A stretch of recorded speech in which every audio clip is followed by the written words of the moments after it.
Welcome to the Northern Premier League Fans Podcast. I'm Richard Watts. Join me on the programme today, Stocksbridge Park Steels fan Martin Salkeld, FC Fylde fan Martin Wood, Carlton Town fan Sam Hodkin, Northfield United fan Shaun Harris, and FC United and Manchester fan Steve Wood. So I think the only place to start tonight, and it really pains me to do so, it has to be Stocksbridge 7, I can hardly say it, Febuary 0. I'll let you kick things off. I feel sorry for the Febuary fans that came down, to be honest. It wasn't a 7-0 game, I didn't think. I've looked at the highlights of the match, and I can just say 3 well-created goals that were created, and the rest were a bit scrappy. I didn't think it was a 7-0 match, personally. You'd look at the scoreline and think that would absolutely dominated the match, which we haven't done. Personally, I don't think. Febuary had the chances, had one penalty, and they could have had another. So, I don't know how Shaun sees the Febuary performance. I didn't think it was great, but... Well, no, I think great, not great is a polite way of putting it. Yeah. I just think that they were still in therapy when they turned up. It was very poor. Second best. To be fair, I thought they were just 7-0 probably wasn't how the game reflected, but just the way that we just give up especially after probably the third goal. It was just pointless, really. Yeah, I think when I was speaking to you, I think I cursed Greg Anderson. I thought it was a great player at Buxton. But yeah, to be fair though, Greg was probably one of the worst players that had a white shirt on on Saturday, actually. Yeah. I mean, I just couldn't see it coming. I mean, 3 clean sheets before that, and I was thinking this is the best Febuary back 5 I've seen, I think, since I started watching. How wrong you can be. Oh, definitely, Richard, definitely. Yeah, Anthony Lloyd had a bit of a stinker before he came on.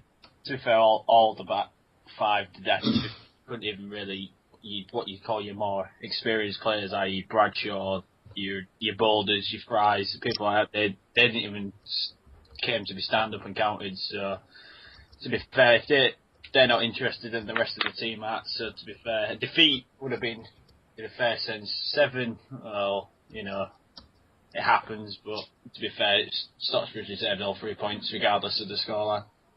Yeah, I think everything we just hit, it just went in. There was I can't really remember many saves from the Febuary keeper.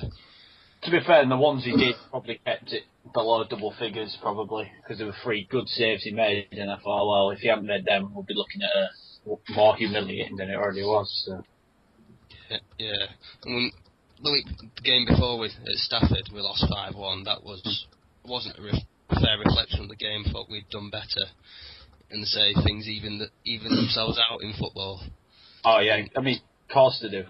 I mean, like we played Bersco the week before, so they're like lower position, and obviously Stocksbridge went to not even score or really want the best of games against them. So maybe, I don't know, maybe this 7-0, this defeat is a blessing for us. It might turn us around, or is it a sign that there's certain things there that are not good? So I mean, we've certainly got to start scoring goals, and the penalty situation is just becoming a joke. I think we missed 2 out of every 3 penalties or something like that. Oh yeah, and I mean, no disrespect to Alex Davidson, but with obviously Paul Harsley being on the bench, when he stepped up to take it, I was like, I think I'm probably going to get someone like Bradshaw to take him, but he didn't look confident in his approach, Alex, to it anyway, so... Yeah, it was quite a poor penalty. Yeah, it was not a penalty, to be fair, yeah. I think that sort of last season cost us progress in the FA Cup, a missed penalty. Oh, definitely. Progress in the FA Trophy the year before. Yep, definitely. Just obviously, we're one of those teams that don't like penalties. I love it. I think probably the penalty, the missed penalty, how it was taken, how poor it was, just probably summed up the Febuary performance, I feel. Oh, I mean, it's definitely summed that half up. I mean, he was just not confident in his approach to it whatsoever. But then again, regardless of that, I don't think in patches Febuary were confident in anything They did, really. So. Yeah, if you're going to miss a penalty at 4-0, I think, it's not going to be your day. Oh, of course, and even if Alex had scored, I wouldn't have seen maybe him they might have got another goal back, but they'd still been on the end of a defeat. A debut from Lee Morris. How did he perform on his debut? Not the best sometimes to make your debut. No, I bet he wished he'd started in better things. But no, to be fair to Lee, he got took off at half time. But out of the players that you could say half put up a performance, i.e. Steve Wilson in goal, or Lee was the other one. Lee put himself about the first 45 minutes, was being a bit of a nuisance. I'm not sure if it was Martin, I'm not sure if it was Lee that ripped your left back shirt right down the middle practically. I can't remember. I think it was him that got a hold of him chasing for a ball. So yeah, he put himself about, but I think he was took off to try and stop the midfield getting overrun. And it went 4-5-1. It was just unfortunate that Lee got took off. I was impressed with it. Hey Martin, have you felt you've had a performance like that coming? Sort of. I think we've had chances like that in games, and we've just not took them. I think Saturday we took all our chances that we had, really. I don't know, it's hard to say, really. Throughout the season, probably yes, that'll be a massive confidence boost that we need. We're out at the bottom four now. It was a perfect day for us. A free entry match, 3 times the normal crowd. And I just hope we get people back. Yes, I mean that seems as if it's worked extremely well. That free entry. Yeah, well, I suppose the Febuary fans can't complain about getting the money back. No, that's right. Like I say, it was a perfect day. We're out at the bottom four. What more could we ask for? But there's a lot of work ahead for us. We're not going to get carried away. It's the same outcome, 3 points. So I think we'll quickly gloss over that game, and I don't think I can bear it any longer. No. We'll move on to Stephen FC, and that seems a heck of a good win against Hemsford at the weekend. Well, you're saying that the result at Stocksbridge wasn't a deserved scoreline.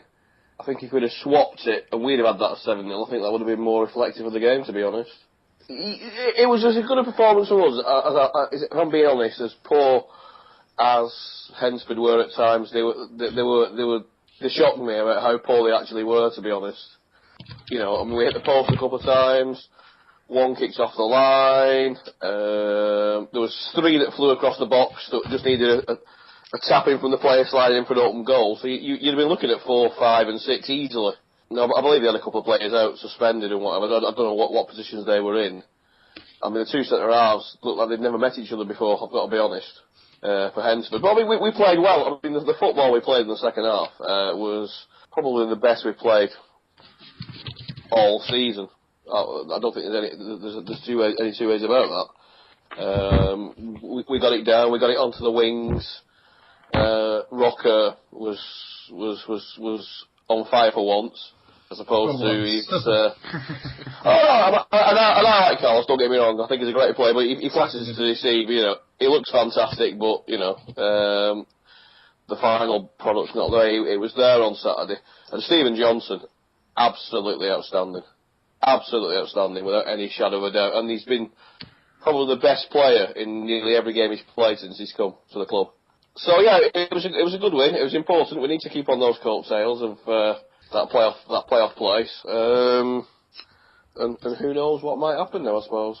Hemsford have had a couple of defeats since they've won at Chester. It's weird. It's weird. They go to Chester on Saturday. They win. They lose at Marine, and then they lose to us. Like I said, I'm not 100% sure how much of a full team they know. When I interviewed Margie after the game, he did make reference that they got a couple of players suspended. But I mean, they looked a decent team, but they just didn't play. But the weak links were the 2 centre halves. Like I say, it looked like they'd never even met each other before. And the goalkeeper who didn't catch a ball in 90 minutes. He spilled everything. He got sent off their goalkeeper. It's probably a blessing for him then. But we played well. I think we'd have given, certainly the second half performance, we'd have given anybody in the league a game, and probably avoiding Chester, we probably would have beaten anybody in the league in the second half performance. There's no doubt about that. But we've got to keep it going now, you know. I know when we talked after the Febuary game, you said you're having difficulty creating chances. They've obviously done something about that. Yeah, I mean, it's weird. Well, like I said on Saturday, we didn't play it through the middle. I mean, the way we play with Norton on his own up front and needing to be supported by various players, whether it be Johnson, Rocker, Mulholland, Wolfenden.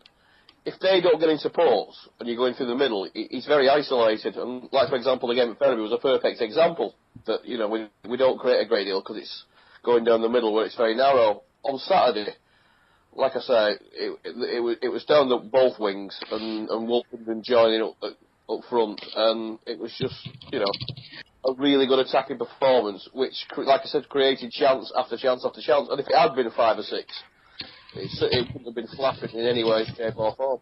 And looking at the league table, it looks as though the top 7 now have pulled clear, haven't they? I think there's something like a 7 or 8 point gap. About 8 points over Rushall we have, or FC have anyway. I think it's about an 8 point gap. Yeah, something like that. So, I read on our forum someone saying the other day, it's different to last season. Last season you could be a mid-table, put a 3-game run together and you're in a playoff place. It was anyone's game, really. Exactly. I think this season, I think it is definitely that top 6, 7, isn't it, that's gonna fight it out now, I think. And the one I'm surprised that still is right up there is Bradford Park Avenue. They had a good push last season as well. I remember end of last season we saw them and our tails and the like. You know, in FC terms, they really they had a late push, I think. Yeah, they always do, Bradford. They're quite a results team, I find. They seem to have sort of a late surge as well, as it were. Yeah, well, every season they do it, I think. I mean, Hensford's stuttering could be similar to that of Matlock or Kendall last season, where they've done really well for the main season, and the last third or quarter of the season they start to fizzle out a bit. Yeah, maybe. I mean, I think the team who are potentially the ones to, if anybody's going to drop out, I think with what's going on off the pitch, I think Northwich look like they may drop into free fall. May. Northwich are in real trouble at the moment. Yeah, absolutely. So I mean, with that's going to be an advantage for some there, should that happen, because I think there's for something to grasp it really. Whereas a month ago, I mean, I think I said on the first podcast, I think the top 3, which they were one of them, were out there on their own. I mean, Chester have got a few games in hand as well, so that could easily go to their advantage. Yeah, absolutely. And Shaun are a funny team, because you thought they would drop, and they picked up again. Yeah. They've still got to be wary because they've played 30 games so far, so it could still be anyone could still catch them up with those games in hand, especially BPA. So I think it's going to be a good running. I'm looking at our fixtures. I think we've got Northwich at home the last game of the season. We've got Hensford away, and I think that's all we've got from playing the teams around us. I think, if I remember rightly. That should be a cracking game as well. So, do you think the appointment of Paul Simpson today, though, at Northwich is going to make a big difference now they've got somebody in place to keep the ship, solid? He's got a big load on his back, to say the least. Oh, yeah. They've got other problems to sort out first, i.e. the ground. Somewhere to play there. Exactly. I mean, they're playing against Macclesfield for the FA Trophy tie. Yeah. Now, if we move it on and come down to Division 1 North, I see you're still at the top of the table, Martin.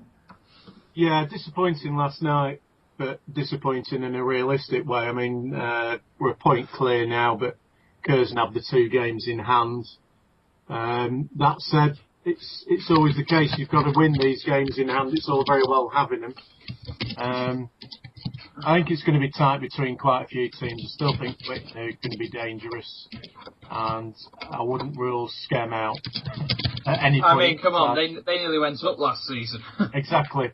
2 goals. Yeah, exactly, and of course then we've hit them at the right time in the playoff semi. They were a real low ebb that day. So, yeah, we're still top, 10 games unbeaten. Winning run came to an end last night. We had 9 wins on the bounce up to then. But a good performance from Warrington, I thought, last night. They're showing why they're in decent form at the moment. It was a game of few chances, but two teams who, I have to say, I haven't seen two teams work as hard without the ball for a long, long time. Whether it was the fact that it's absolutely freezing and they'll stay warm, I don't know.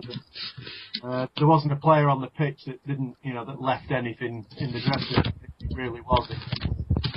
All 20 players ended up taking the pitch. And a couple of decent, wins before that, an expected win, I suppose people would say, against Ossett Albion at home. But a good win away at Garforth on Saturday. Garforth has been in good form. We're one of the form teams in our division. So to come away with a good 2-1 win, where we conceded, in the 89th minute, so it wasn't as if we were hanging on particularly. We're in good nick. And it was funny last night just seeing how many opposition managers were actually there to come and have a look. So I know John Flanagan was there, and I saw a couple of others who I won't name. It's going to be good up there, I think. And do you think Farsley a danger? How are they likely to do as the season progresses? I think Farsley are one of the. Somebody said something about Bradford Park Avenue. I think it was a minute ago about a results team, if you know. And Farsley are the same.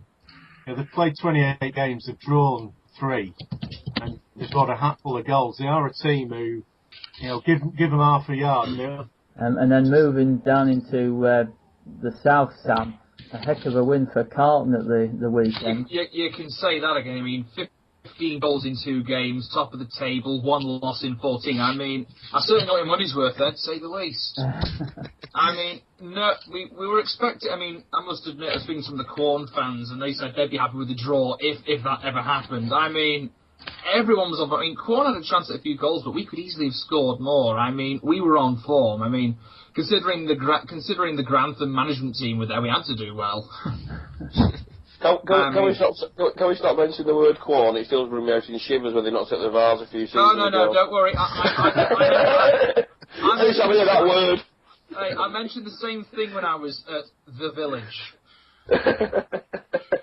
And we thrashed them thoroughly. I mean, they had absolutely no chance. I mean, when Terry Hawkridge got that 50-yard lob in the 12th minute, you knew something was going right. But at Carlton, it was happy to top of the table, because I remember last season, I went this last couple of months, and I remember them saying that they were on high form last season and fizzled out. At least the form's been consistent so far. I mean, it puts us in very good stead for Market Drayton on Saturday, and then Grantham, the big one, the Saturday after that. That Grantham game does look a bit of a 6-pointer. It will be. We should get a good turnout again. I mean, it might not be as big as Ilkeston when we had 280, but it'll still be a very big crowd, and I unfortunately won't be there. Who are your key players at Carlton? You're not a team I know a great deal about. We have. I mean, everyone plays their part. I mean, you've got Terry Hawkridge on the left wing, who is he's a speed level who could easily play higher up. I mean, we've got up front, we've got Reuben Wiggins-Thomas and Theo Smith, who are just two of the best front three you could get in the league. I mean, we've got a whole mix of players. We've got Ashley Grayson, who's midfield. He scored another rare goal. Ian Brown, Neil Grayson, still going at 40 occasionally. We're developing quite a lot of younger players and returning players at the same time. There are some players who could very easily play at a higher level.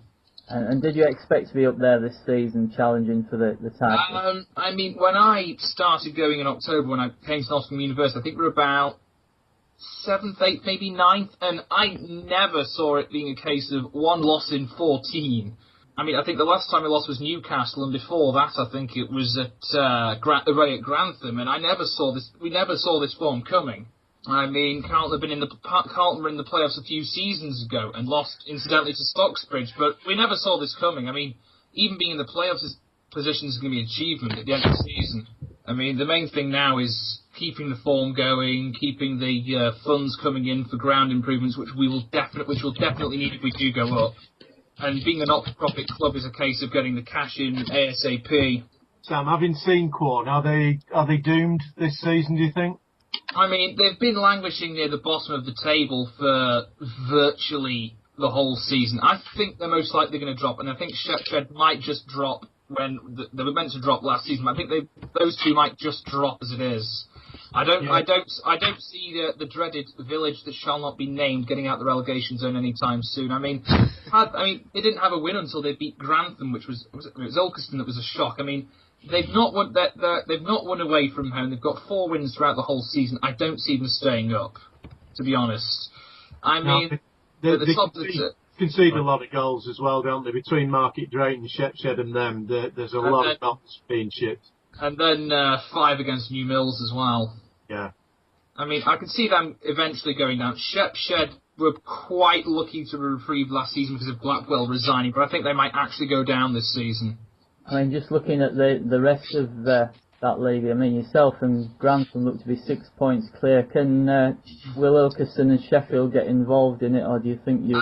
They have a chance. I mean, Sheffield had a good push last season. It all depends on games not being called off and the like. But I think we're doing okay. I mean, Ilkeston have been mixed with form recently, as have Stamford. So Ilkeston, Sheffield, it's all the case of them getting some good form going. I mean, Stamford have some of the best home form in the league. I mean, they've only lost twice at home. So if they can pick up the away form, ditto with Sheffield, they should do okay. It's all to play for, really. I mean, 3rd place downwards, anyone can get him, especially when you've got teams like New Mills and Leek with 4 or 5 games in hand. They could easily get a good run going. Sheffield just need to hope they don't have a big backlog of games again. They're doing okay. I think they've got 2 games in hand and that's it. It's New Mills and Leek who've got the big ones. I mean, Kidsgrove have caught up. I mean, they had about 7 games in hand at one point. They were caught up well. I mean, Grantham seems to have been last-minute saves recently. I mean, I think it was a couple of Saturdays ago, they only just drew against Lincoln United 3-3, having been 2-1 down at half-time and winning with a last-minute penalty. They seem to be almost last-minute Charlies coming in the sense of they just save the game when it's right for them. I mean, it's a sign of a good side, though, isn't it? A side that plays... They are a very good side. The 90-odd minutes rather than 90 itself. They do have late wins. They're consistent throughout the game, but they seem to really be strong in the last 10-15 minutes. I mean, I remember when we played them back in, I think, November, and it was 2-2, and then it was 2-2 anybody's game. They just surged with 2 goals in the final 10 minutes, and that was it. And how good are Hucknall Town, the newly created Hucknall Town down there? See, they're on the fringes of the playoffs. I mean, they could very easily push for the playoffs if they get again. I've only seen them play once. When we played them, they played very well, and having Des Little as manager seems to be helping a lot. They seem to really pick their form up. It's still anyone's game, really. Below the bottom 2, it's anyone's game. Yeah, I think that's true with all the divisions, isn't it? It's incredible. Oh, definitely. I think it shows, with all the leagues being close, I think it shows how tight clubs are being with the money nowadays. With the financial. Seeing Loughborough in 7th is something I didn't expect. I mean, they were relatively mid-table. They're now in 7th, so anything could happen. I mean, once everyone catches up on games, it could get very interesting. I think the point that was made there about teams not losing too many games with the weather at the moment, or if it continues, could be key for some teams. I don't think there's certainly the First Division North and South. I don't think many have deep squads, and to be fair, I don't think a lot of you in the Prem have that deep squad. So having that backlog of games can be an absolute killer. Yeah, I think February's looking to turn out to be a very cold and snowy month. Yeah, I mean, we have player availability, another thing for Carlton in some cases. I mean, we had, I think it was because of injury, we had our veteran keeper Neil West in goal, who's still doing, he was brilliant on Saturday. I mean, he makes his occasional appearance, and he's still going in his late 30s, which is quite something. And just sort of changing the topic slightly, how does everyone feel about the standard in the Northern Premier League? I mean, to me, it just seems to get better every year. Oh yeah, I totally agree with you, Richard. You see the teams that are still in it, and the ones that have come up or have come down, and it's to be fair, sometimes better than watching a lot of other leagues, because you get some very good footballers who have been up in Pro League and have come down. So I think it's a fantastic league, and it could easily improve in the next few seasons. I mean, I've seen a few games at Step 5 or Step 6, and there's some very strong teams down there that come up in the next few seasons. Yeah, and I think this is the point, isn't it? We've had that period where players, because players have come down the leagues, but as you say, there are a lot of good sides now with good youth systems in place, kids or players that don't want to just jump up to lower, first or second division sides that are staying in non-league, taking a career, and the standard is very, very good. You look, there's very few games now across any of those three divisions where it looks obvious before the game who's going to win. You'd put your £5 if pushed on one or the other, but probably tight games now. I mean, there's been some very close games, to be honest. I think it shows how the standard of the league, with how many teams that are progressing progressing through the stage of the FA Cup. I think we had 2 teams in the first round of the FA Cup this year. Yeah, we did. I mean, there are a few surprises lower down as well. Some big surprises. I think Whitley Bay was one of them. What is there in the Northern League? Oh no, not Whitley Bay. Oh, there was someone in the Northern League. I can't remember their name. The thing with Whitley, though, they're another side, aren't they? They've made their point previously that they're more interested in the cups than actually being promoted now this year. They're trying to balance that out. I think they've applied this year. Yeah, I think they have. They have. Yeah, that's right. Yeah. To the delight of teams at that level, because they want a chance at the FA Pass. Oh yeah. I mean, Whitley Bay is still in it and still have a chance at a 4th one. Yeah. I mean, the northern teams it's still all to play for as well. I mean, anyone could come up really. I mean, a lot of the lower leagues seem to be very close. They are. I mean, looking at in my area, the Northwest Counties is extremely active this year, and whoever comes up, they're going to cause problems. Or they're going to be solid if nothing else, as New Mills have this year. New Mills have been brilliant this season. I mean, they were expecting to be in the Northern One North, but they've done a very good run this season. Yeah. I mean, people thought they were going to struggle. They've got a strong mid-table position. They could very easily go higher up in the top 10. I think it could happen at the end of the season.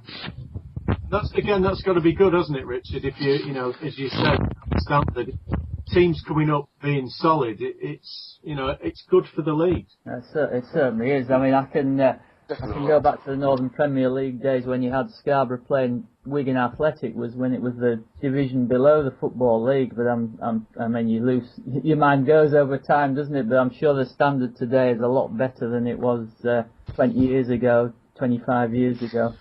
And I think as well, I mean, it's not something I potentially like, actually like personally, should I say. But I mean, with the likes of Chester and Halifax playing in the last few seasons, they've made clubs up their game slightly, rightly or wrongly. I think 1 or 2 clubs have probably been throwing money at it that they haven't got, and it comes home to roost. But what that does is it does make sure that teams are trying to compete. I mean, to a certain extent, I suppose. Certainly last year with Halifax, and I think because we've got the experience of Halifax, not so much this year with Chester. I think a lot of teams decided that they'll play for second place downwards, but I think that has made clubs look at improving the standard, and I might be wrong here, but I mean, the way I look at the teams going down from the Prem, they're not the same clubs every season, so it's like as if clubs have a bad season, but actually, you know what, we do need to improve, and they do improve. I mean, I think that's a good point, Steve, is that the teams coming down, I mean, for us this year, we've got Ossett Town, for example. They're not, immediately back up at the top of that division. The bottom, aren't they? Yeah, and there aren't huge gaps between these leagues anymore, are there? Syndicate coming down's not automatically going to be at the top of the division to go straight back up, Well, I don't know what a lot of our fans thought when we came through. Obviously, we came through Northwest Counties 2-1 as it was then. Up through the north in the playoffs, and since then we've consolidated. Some would say stagnated. I say consolidated. And I think we don't have a massive budget. Despite what certain people might think, but we're doing it okay. And the likes of, I mean, when we came up from the north, Bradford went up as champions that season, and they were throwing money at everything left, right, and centre. Yeah. And they've not got out of that division. So, I think that's to the credit of all the other clubs who have actually stuck with the likes of Bradford before they had the problems early in the season. Surely, obviously, we know they can spend money and what have you. That, there's only really Halifax and Chester who've been running away with it. Yes, if you go up the next level to the Conference North, I think from mid-table downwards, there's absolutely no difference at all between the top of the Evo Stick League and the rest of that Conference North. That's a very good point, that, because if you look at Guiseley and Halifax, who were calling back doing badly, I don't think they're doing as well as the others. I mean, Halifax are now in a playoff position, and that's come from nowhere, because they didn't start strong. I mean, Halifax and Colin Bay at the other end just before Christmas, they really come back. Absolutely. So, I think you're right. I think if you go up, I think you do have to have a little bit about... I mean, that's why I was relieved, to a certain extent, to lose the playoff final last year, because I think we would have been at the bottom of the conference north. We could have been in the same position as Eastwood Town as it is right now. I mean, they're really in a bad way. Yeah, well, yeah. That's financially as well. Yes. But you're right, the standard of the league is generally high. There's no... Even Burscough, I mean, they've had the problems, and we know why, and that was probably contributed to their start of the season. But they're not the pushover now as potentially they were at the start of the season. No, I mean, they held us to a 0-0 draw, and I mean, the wind was absolutely terrible in that game, but that was... I thought you looked at that side and I was thinking, how have that team got a minus 37 goal difference at the bottom of the league? They look... No, exactly. I mean, I think you can all thank us for that, because I mean, our woeful second half performance were minutes of there, and then before you knew it was 4-3, and God knows what was wrong that game. Possibly lost it. So you can all thank us for the first goal coming better. The thing there with Burscough, of course, is, as we all know, they're playing at Skem. And it's the home form that's actually killing them. Yeah. Well, yeah. I guess they might just be helped out by going back to Victoria Park as well. That might just give them a boost. That's going to give them a boost, yeah, absolutely. It's a good standard, like you say. It's better than... I mean, I take it on the basis of... I brought some lads with us to the Charlie game, lads I work with, and we played Charlie just before Christmas. It was a 0-0 game, and you think 0-0, non-league football. But you know what? I mean... They've not been back, don't get me wrong, but they all enjoyed it, and they all said, you know what, the football is a million times better than we expected it to be. So you're getting a lot of teams are getting the ball down and passing it out there. I mean, people just think it's sort of kick and rush, don't they? But there's some really good football being played. I think it's helped with the standard of players that are playing at this level now. Yeah, I mean, a long game has been proven not to work, to be honest. I mean, just boosting it and running just doesn't really work. No. The standard of players, I think, is improving. There's league clubs coming in for players like Rosanna, who scored a lot of goals last season, Jamie Vardy at Fleetwood, expects to be will be a league player next year, without doubt. You've got Ben Mills and... Well, you had Ben Deegan on trial at Rochdale a few weeks ago. I mean, that didn't work. I'm not overly surprised. Because we probably have two better strikers than him when he was at FC. But that goes to show that, players in this league are recognised. I mean, the amount of times I go to a home game and I walk through reception and I look at the list, and the amount of scouts that are watching our home games. There's various rumours of players who, I won't put it on here because I don't know how concrete they are, it's probably not fair. But league clubs watching players who play for us. Again, and they're on our bench most weeks. But I'm hearing rumours of league clubs wanting them. I think this is it, though. League clubs have figured it out, haven't they? That, Division 1, Division 2, there isn't a huge gap to the conference anymore. And if you're going to pick up young talent or even take a punt on somebody, Northern Premier League, isn't a bad place to do your fishing.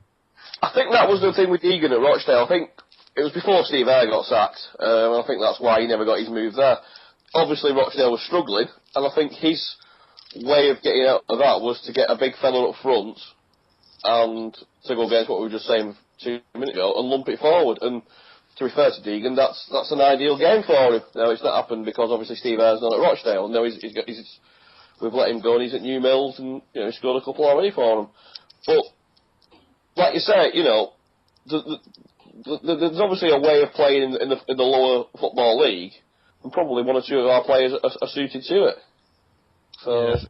I think it's an easy risk for league clubs to see these players as cheap. Yeah. I think the other thing, I mean, we talk about the standard of players, but the thing I've noticed probably in the last couple of seasons is overall, I think we can now name probably the bad pitches far easier than than you can pick them out now rather than going, oh, well, that's a really good pitch. You're now saying, actually, that's a bad one. I think the standard of pitches is a lot better, which helps people play football. There's a lot of good groundsmen around, and, these guys, like everybody else, most of them are volunteers. I say going around the, Division 1 North, certainly the standard of pitch is much better. Yeah, that's probably a good point, actually. I mean, I think there's probably one or two that are still notorious or whatever, but I think you're right. I think teams can get the ball down and play football, and, that is attracting people to come and watch the games, whether they be supporters or like you say, football league scouts or whatever. End of the day, if players not under contract, they can take him for free. If Deegan had gone to Rochdale, it would have been a free transfer for him, and no risk. Yeah, wait till you go to Frickley's ground. That is an awful pitch. Agreed. Hang on, next Tuesday's my third time this season. Hang on a minute. You have my sympathies. It's bad when their own people say it's bad. Yeah, definitely. You say bad enough going there 3 times in one season because we played him in the league, played him in the trophy, we've got him in the League Cup semi-final next week. You'll get the season ticket soon. Please. Easy. You bring up a good point though, in a roundabout way there, Steve. You said about players being non-contract. We talked earlier about the fact that the money is tight. Clubs can't slap players on contracts as easily anymore, which means there are that many more non-contract lads. And it does make them a good proposition. If you're not having to pay a fee, they're well worth a punt, aren't they? Absolutely. And I think that helps clubs in our league signing other players, and the players are getting spread around. The better players are getting spread around as opposed to 1 or 2 clubs tying the better players up on a contract. Money's tight, isn't it? The first team player, Carlos Tevez sitting there losing 9.3 million quid because he can do. These are guys that are playing because generally they want to play, not because they want the 100 quid a week or something if they're looking. These are guys, and you're right, the teams, they're concentrated, aren't they? Between the 3 divisions, you can pick out little clumps here and there, and players they move around.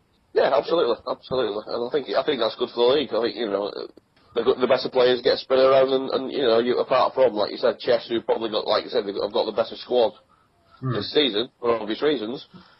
A lot of the teams are much of a muchness, if you know what I mean.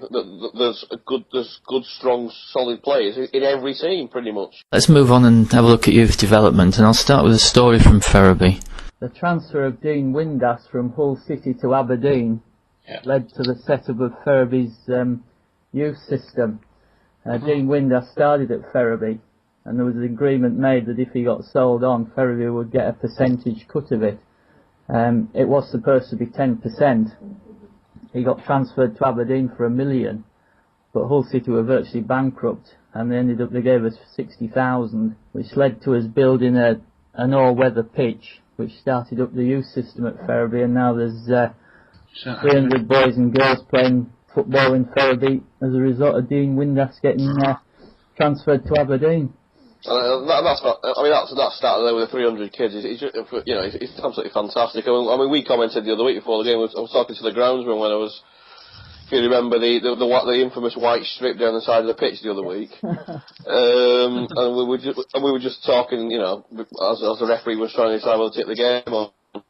And he said, like, the junior teams, and that's something that the likes of our club and my club aspire to. We're hopefully going to get this ground in Boston, fingers crossed at some point. Fingers crossed indeed. In the near to mid future, and that's the exact thing that we want to do. Not necessarily our own teams, and that's one thing we said from day one, that we were never going to create our own junior teams, but partner with existing ones, so we're not taking players from the likes of Boston Juniors or whatever. So we can partner with that. We do stuff with the Manchester College now. We have our own youth team, but we also have a team that plays like midweek youth matches. as part of Manchester College, and that's things like that. It's fantastic, and to hear the story that Dean Windass moved from one big club to another one, and that helps out. It's fantastic, And it's really sort of starting to pay off now. It's the likes of Alex Davison came through the Febuary youth system. He came from the local baths, diving about like that. That's where he came from. And what a great player he is. If only, like I said to you the other week, if only he'd just take that out of his game. But anyway, I'm still bitter from the other week. I think that point again though about the college link up and everything, it's something a lot of clubs take very, very seriously. I mean, we've just linked up with Preston College, exactly the same thing. We already have our under 18s, but we want that link with a big establishment to help spread the word about both the football club itself, but that there are ways and means for these kids to carry on playing football at a good standard while getting an education and enjoying themselves.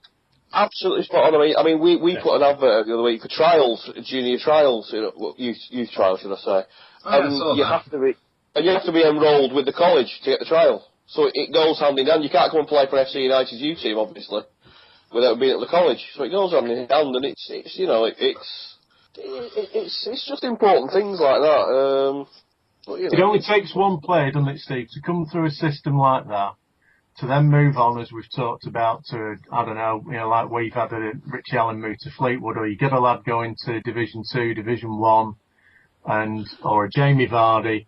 You get a club, like you said there, Richard, 60,000 quid or something, can make, keep a club going for a heck of a long time. Definitely. Well, we've got one now. We've got one, Matthew Tierney. Oh, he's going to be brilliant eventually. I mean, he's going to be the youth ranks. We've said he was the first player we sell for money. I would think so on that front. I mean, once he gets his fitness back and gets his foreign appearances in, he could go anywhere.